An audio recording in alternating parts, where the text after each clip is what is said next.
दिसतीया भारी नेसूनी साडी, काळजाचं पाणी पाणी करतीया पोरही. आता क्यूट वाली गावरान बोली, खट्याळ थोडी माझ्या काळजाची चोरही.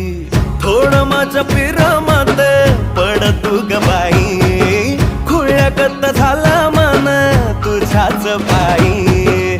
आता मला लागली या लग्नाची घाई, भाई आता बोलू नको अग माझी राणी. होशील का या पठ्याची सोबर घरवाली. मराठमोळी थोडीशी साधी भोळी, स्वागताचा भारी बायको पाहिजे नखरेवाली. मराठमोळी